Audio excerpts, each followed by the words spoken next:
Okay. Hi guys, it's LaShawn here with GLE TV, and today we have Herbert Murray. Herbert is here, and we're gonna ask him a few questions. Where are you from? I am from New York, Brooklyn, New York. Wow. What's your favorite thing about being from Brooklyn? Well, again, Times Square. Okay. Unfortunately, because of the pandemic, it usually be overwhelmed around in Times Square, people from all over the world and whatnot. So, I'm interacting with people over the world and whatnot, and made me feel good. Wow. Okay. What have you learned through the pandemic? I learned to get into myself. You know what I mean? To find that happiness, that joy, that appreciation within myself, so I can appreciate others. Wow, that is actually very touching. Like, I need to take notes from you. Okay. So who is your favorite singer?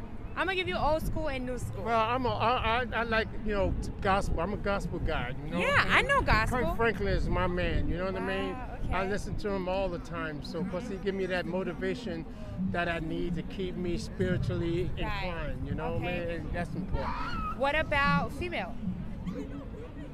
Mary J. Blige. Mary J. Blige. Yes, that's my old school Okay. female. So yes, I'm the old school too. Okay, so do you like any rappers? No, I'm not particularly with rappers. I'm old school. I'm 63 years old, and so I'm old school with the R&B. Okay, what about like soul? Who are you gonna go with? Soul. Throwback, old school. Oh, go throwback Temptations. Oh, always. okay. Yeah, no doubt. Okay, do you have like, in the Temptations, do you have like a favorite guy? Who's your favorite guy? Yeah, Jimi Hendrix was my guy, the lead singer. Okay. Yes. Oh, what about, have you seen it on Broadway, the show, the Temptations on Broadway? Yes, I have. Wow. Yes, I work for Times Square Line, so I'd be out here all the time. I'm one of the supervisors that coordinate the operation of Times Square. So you're talking to a person that's in Times Square 24/7. And they killed it. Yes, the they guys did. Of the Oh, Temptations. absolutely. I was like, I felt like I was so proud. I was like, I wasn't even the here. real ones. I'm Really? serious. And it was one original. Yeah. I forgot his name though, which one was, but it was one of them was original. Really? Yes. Oh wow. Yeah, I seen it. I took my boyfriend for his birthday to go see the Temptations on Broadway. That's good. And we cried. Right. We cried. It was amazing. Old school. Yeah. You have a culture. Right. You know what I mean? When the rap era came, we had a message. You know what I mean? A good, positive message. And then when the epidemic of drugs came about, nothing but garbage rap. Wow. You know what I mean? And this is why you have so much chaos among black and brown people. You know what I mean? It wasn't, the positivity was out the music, and they took policing out the community, and then the community just went rampant. I grew up in the 60s. Yeah. We still had a sense of community. Right. We still had a sense of value, principle, morals, you know what I mean? But when that crack epidemic hit, all that went out the window.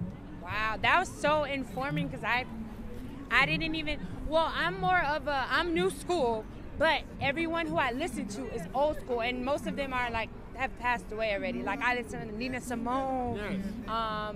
Even though he's a little on the grungy side, I love Tupac. Yes. That's just, you know what I mean? Yes. But I understand what you mean, like the feeling, and I think in the music, you could feel the difference from now, because now it's like, okay, it just need to be catchy. Absolutely. Back then, you had to actually be saying something for people to be like, nah. Absolutely. That's why I listen to gospel, you know what I mean? Yeah. So I can get some spirituality out of the music. Right. And we need that now, for the Yeah. most part.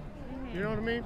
You'd be surprised that I tell you this story. Right. I did 29 years in prison for a murder I didn't even commit. Wow. When I was 21 years old. Uh-huh. And yesterday, the Innocent Project called me, and it's been 40 years later, and they took my case. And that's something, God is good. Wow, that's an amazing story. And I wrote a book about it, Paul Standing Tall in Times Square. You should write a movie about it to show people, because a lot of times this generation likes everything visually.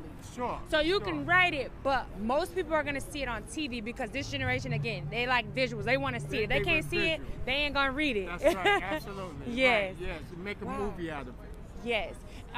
Another question I have for you: if you were to be able to take anyone, any celebrity, any actor, anybody, for lunch and have a talk, like have a chat with them, who would it be and why? I think it will be. This will be surprising. R. Kelly. Really? And the reason why I say R. Kelly is a phenomenal guy. Right. But he's been misguided. Right. You know what I mean? His spirituality wasn't there. Right. It's just entertainment, emotional, get what you can, and Right. you know. But he's a good guy. His guidance wasn't Yes, there. his Right. guidance. That's very. Yes, yeah, and you know, again, empathetic. he came out in a generation of having a hardship and whatnot, and he made it through. You know what I mean? And that's all he needed, some form of spirituality. You know what I mean? So he's a great guy. He's a great singer, but his decision makings was horrible. Yeah. So I like him, but you know, and he's not the exception. Yeah. That's what makes it so crazy. Yeah, You exactly. pinpoint him because he's a celebrity, but that's kind of the rule in the black and brown community and how we act because of our lack of knowledge, a lack of love for one another. You know what I mean? So that's why I go with R. Kelly. Okay, that's actually really smart and empathetic of you because a lot of people don't. You know, we tend to just go with the bad and be like, nope, that's a horrible person. But because he, you know, you see the full human form, and that is very important. I feel like there's a huge lack of humanity going on right now. As well as the NYPD. Right. You know what I mean? Where all the horrific violence and craziness of the NYPD. Yeah. Out of sight, out of mind, now it's being exposed. Right. You know what I mean? So we know we have to transform the NYPD because when I grew up, they was part of the community. Oh, You know what I mean? When the crack epidemic hit, they left the community and went to Staten Island, and there's no protection for us. And now our community is rammed down because of the drugs. Right. So now I'm pushing and I'm propagating that they belong in the community. If you're black and brown, your ass belong in the community, so you can help us. We need your protection. Yeah. You can't protect us in Staten Island, in another place. You wasn't raised up in there. Right. You know, but if they try to isolate the NYPD, you know, which is very important, but we need protection. Our community need protection, and I think that was the reason why it was so crazy during the crack epidemic. Right. That makes so much sense. Okay, so I see you have, this is bringing a lot of passion out of you. What are you most passionate about? Humanity. You know what I mean? We have to win our humanity back. We have to love one another. Right. You know what I mean? And I don't say that as a sexist. I mean as a brother and sisters. We have to uplift one another. And that's the generation that I grew up in. You know what I mean? When I grew up in the 60s. You know, even though we was poor, but we had a sense of protecting one another, of helping one another, educating one another.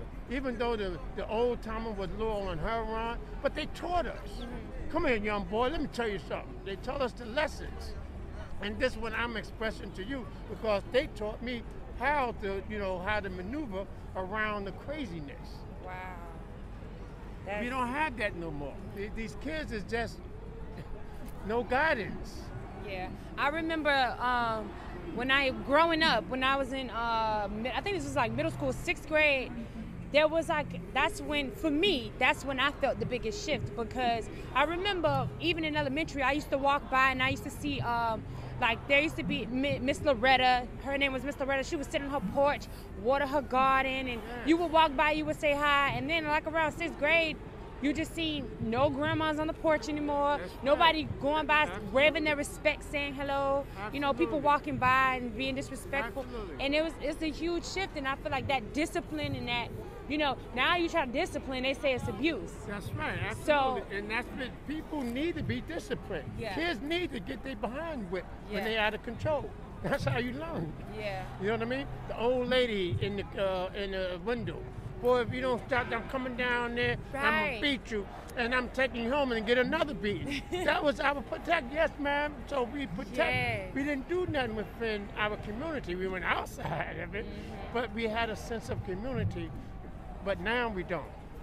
Right. We And don't now have it's like no love. F this and F that. Everything is F, F, F, F, this, F, that. Wow. Horrible. You know, Yeah. more love. You got to get that love. You know what I mean? And Yeah. that means love yourself first. Right. You can't love me if you don't Can't love love yourself. yourself. Right. So, what do you, if you could say one thing to the younger generation or people that's gonna see this, what is your biggest message? Like, what advice could you give them coming up? You know, I heard you say you went to prison to keep them as far away from trouble and, emotional trouble too, not just like Sure. physical trouble. Absolutely. What would you say to them? I say to them, I said, learn all you can learn. Get educated. Right. Articulate yourself. You know what I mean? Find your way, find your passion. What do you love about yourself? Okay. You know what I mean? If you don't love yourself, you can't do nothing for nobody else. You know what I mean? So that's number one, love yourself. And once you learn how to love yourself, you spread that love. And from there, you can't go wrong. Right. You know what I mean? And you stay positive, you know what I mean? You won't be easily being influenced by your peers because of your positivity. Right. And that's what it's about, being positive, even under the worst circumstances. You have to stay positive. Okay. And what's one thing you live by? What's your motto? My motto is love. Love. Love. Love. Love. Just love. Love. Okay. Because again, love yourself. That's the key. If you don't love yourself, you can't love your wife or your girlfriend or anybody else for that matter. Right. You know what I mean? All these things can be superficial. And Okay. it's so easy to be so superficial. Right. You know what I mean? Love. You know what I mean? Love yourself. And once you love yourself, you can love others. Thank you so much for answering our questions. I hope you enjoyed it because I did Yes. too.